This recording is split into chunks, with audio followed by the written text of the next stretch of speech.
Welcome to Simplified UPSC by PPP, where we listen, learn, and grow together. Detailed lecture notes in English and Hindi, plus practice questions for prelims and mains, only on our Telegram channel. Link in description. Like and subscribe for more. नमस्कार।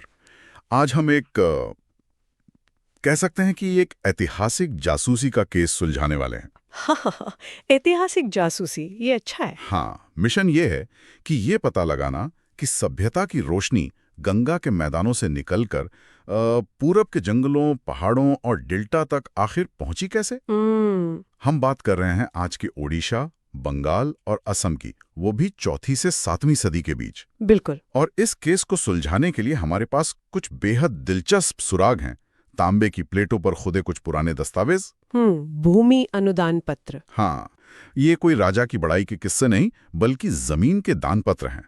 तो आज हम R S Sharma की मशहूर किताब प्राचीन भारत के 21वें अध्याय के आधार पर इन्हीं सुराखों को जोड़कर एक पूरी तस्वीर बनाने की कोशिश करेंगे। और ये सिर्फ राजाओं की कहानी नहीं है ना? ये समझने की कोशिश है कि समाज बनता कैसे है। बिल्कुल। ये एक कमाल की पहेली है, क्योंकि ये कहानी तलवार से जमीन जीतने की नहीं है, बल्कि हल, संस्कृत और एक खास आइडिया के दम पर पूरी की पूरी संस्कृति को फैलाने की है। और वो तांबे की प्लेटें जिनकी हम बात कर रहे हैं, हाँ, वो भूमि अनुदान पत्र, वो इस केस की सबसे अहम गवाह है।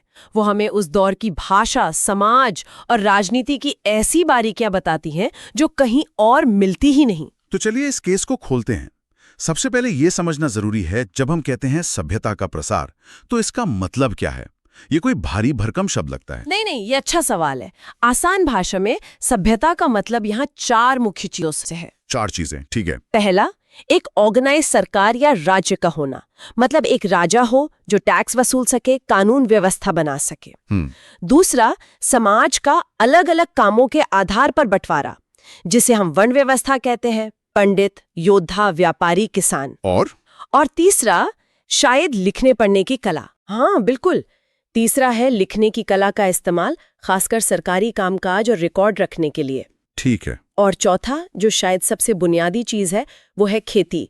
लेकिन सिर्फ गुजारे लायक खेती नहीं, मतलब इतनी पैदावार की किसान अपना पेट भरने के बाद भी शहर में बैठे राजा, सैनिक और पंडितों को खिला सके। एग्जैक्टली। एक तरह का एग्रीकल्चरल सरप्लस। बिल्कुल। बिना उस एक्स्ट्रा अनाज के कोई बड़ा शहर, कोई सेना, कोई राज्य चल ही नहीं सकता।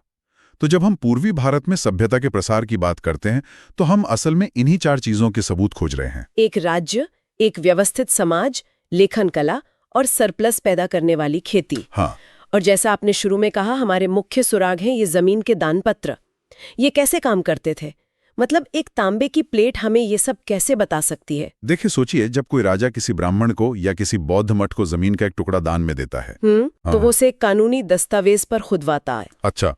ये तांबे की प्लेटें वही कानूनी दस्तावेज हैं। अच्छा। इन पर संस्कृत में लिखा होता था कि जमीन कौन दे रहा है, किसे दे रहा है, कहाँ दे रहा है और शर्तें क्या हैं। तो इससे 3 बातें साफ पता चलती हैं। एक, कि वहां संस्कृत पहुंच चुकी थी, बिल्कुल, जो उस दौर में ज्ञान और प्रशासन की भाषा थी। दूसरा, वैदिक या बौद्ध धर्म का असर बढ़ रहा था। हाँ। और तीसरा, वहां एक सरकारी मशीनरी थी जो जमीन को नाप सकती थी, उसका रिकॉर्ड रख सकती थी। वाह।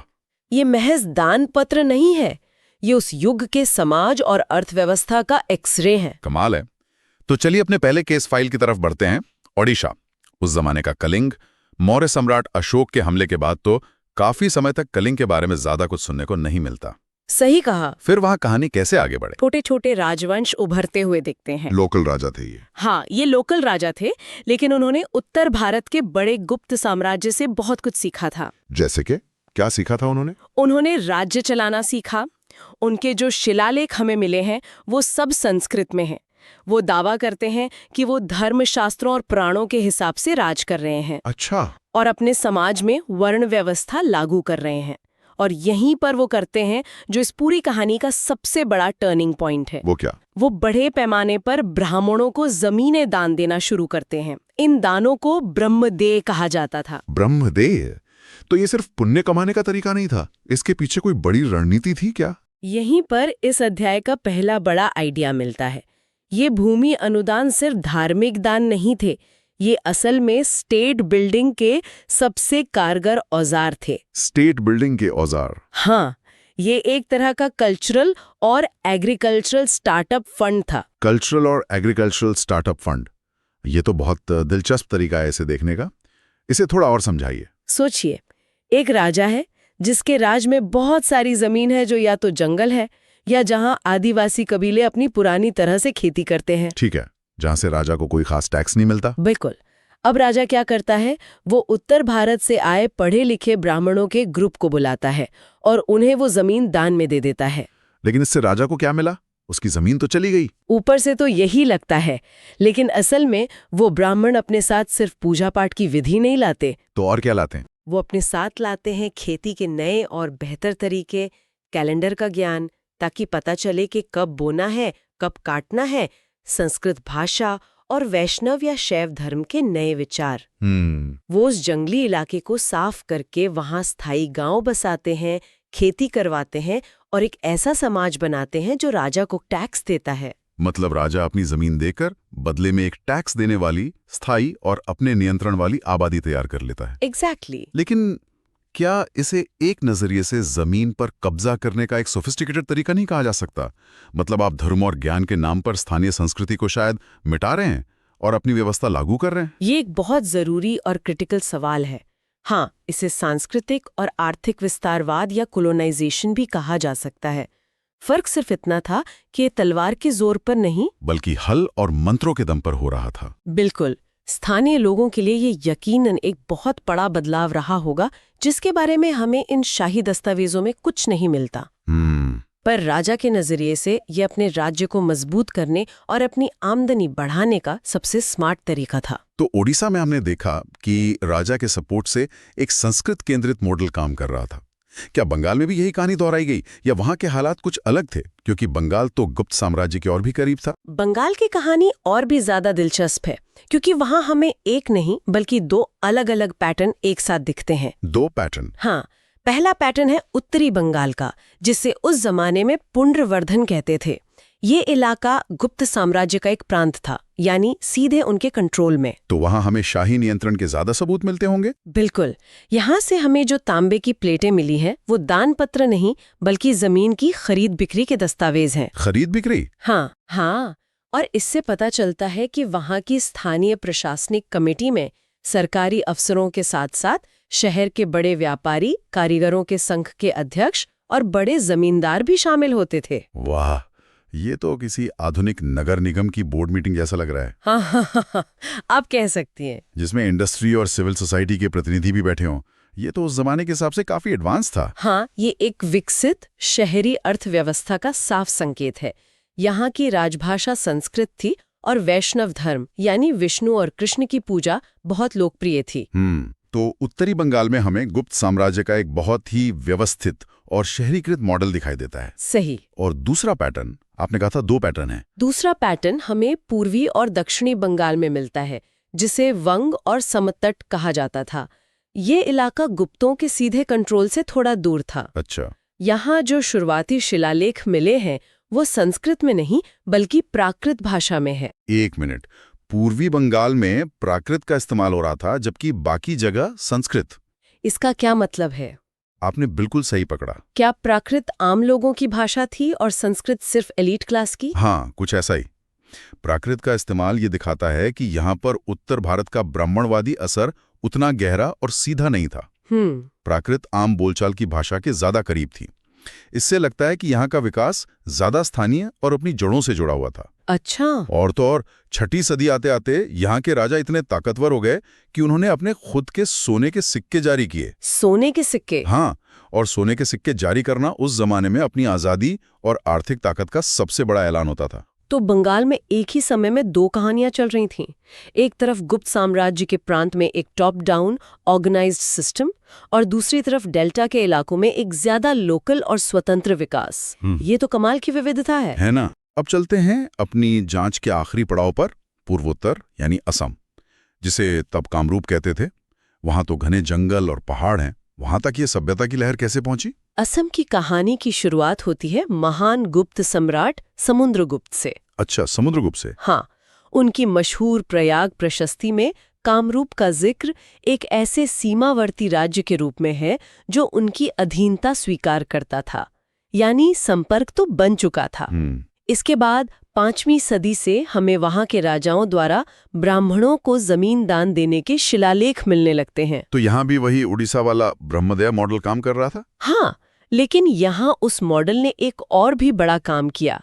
माना जाता है कि इन्हीं बाहर से आए ब्राह्मणों ने असम में धान की गीली खेती यानी वेट राइस कल्टीवेशन की तकनीक को बड़े पैमाने पर शुरू किया। अरे वाह! और ये उस पहाड़ी और बारिश वाले इलाके की खेती के लिए एक गेम चेंजर साबित हुई। मतलब टेक्नोलॉजी ट्रांसफर।